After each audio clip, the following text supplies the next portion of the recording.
আসসালামু আলাইকুম। আবারও আপনাদেরকে টেকনিক্যাল অ্যানালাইসিস চ্যানেলের পক্ষ থেকে স্বাগতম। তো বন্ধুরা, আপনারা সবাই কেমন আছেন? আশা করি আপনারা সবাই ভালো আছেন। আলহামদুলিল্লাহ, আপনাদের দোয়া এবং আল্লাহর রহমতে মেহেরবানিতে আমরা ভালো আছি। তো আজকে একটা জিনিস দেখানোর জন্য আসলে এই ভিডিওটা করা বা আপনাদের সামনে আসা। তো আপনারা জানেন যে আমাদের চ্যানেলে গত দুইটা ভিডিও আইপিএস এর উপরে ভিডিও আপলোড করছি আমরা।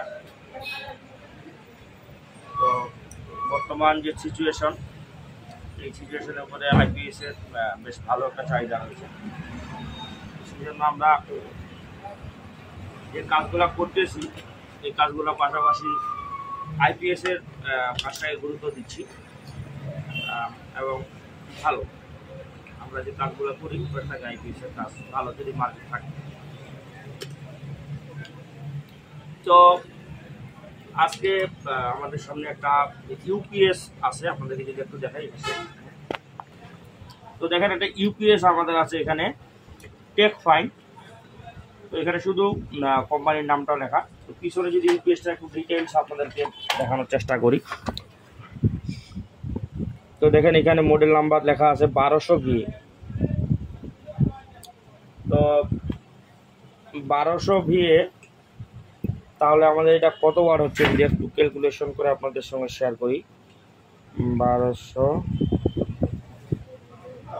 তাহলে হচ্ছে 960 ওয়াট।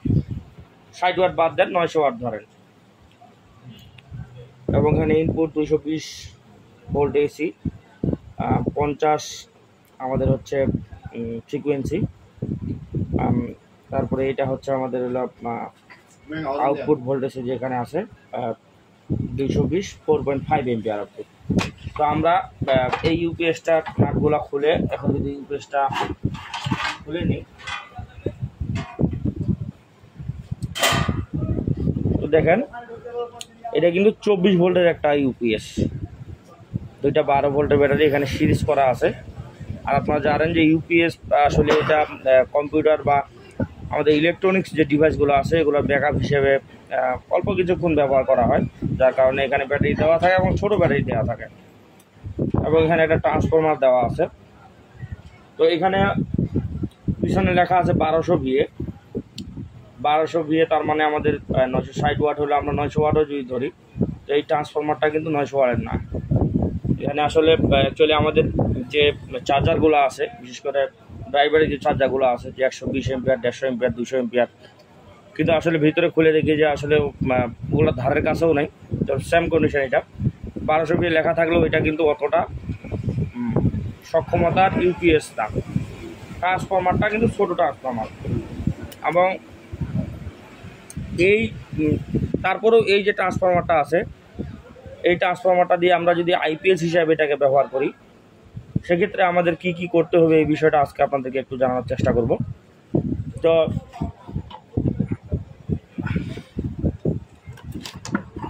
তো দেখেন, এখানে মসফেট ব্যবহার করছে দেখেন চারটা, অথচ 900 ওয়াট বা 1000 ওয়াট আইপিএস হলে এখানে মিনিমাম 6টা তো এমনিই দেওয়া থাকে। 500, 600 বা 700 ওয়াটের যে আইপিএসগুলো আছে সেগুলোতেও 6টা করে মসফেট তো দেওয়াই থাকে।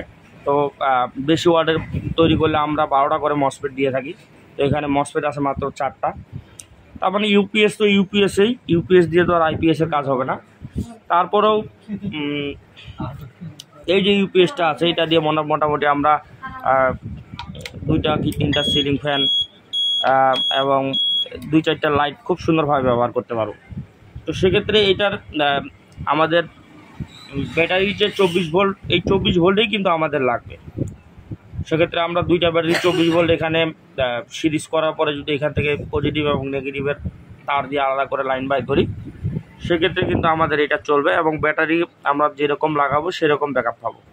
যেমন ছোটো ব্যাটারিগুলো যেরকম আছে, এগুলো স্প্রে মেশিনের যে ব্যাটারিগুলো ব্যবহার করা হয় 9 এম্পিয়ার বা 8.2, 8.5, 7.5 এই ধরনের এম্পিয়ারের ব্যাটারি। এগুলা যদিও এখানে দেখা যাচ্ছে না, কভারের ভিতরে আছে।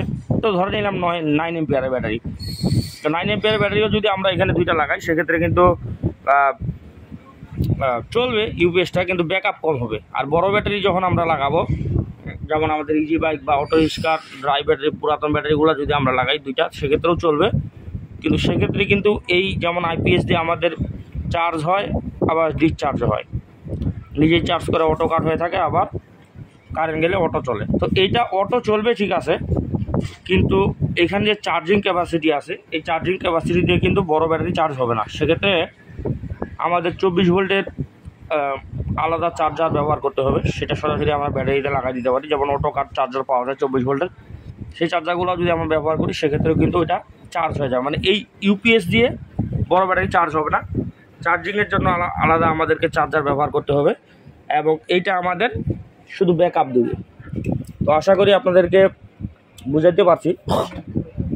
অনেক ভাই আছেন আসলে যারা কম দামে এ ধরনের আইপিএস বা ইউপিএস করেন, সেক্ষেত্রে তাদের জন্য পরামর্শ থাকবে 24 ভোল্টের না। যেমন আমাদের কম্পিউটারের যে ধরনের ইউপিএসগুলো ব্যবহার হয়ে থাকে, ওই ইউপিএসগুলো দিয়ে কিন্তু মোটামুটি আমরা এটা দিয়ে যেটা বললাম যে 3টা সিলিং ফ্যান বা 4-5টা লাইট, এটা কিন্তু ইজিলি চলবে, কোনো প্রেশার নাই এটার উপরে।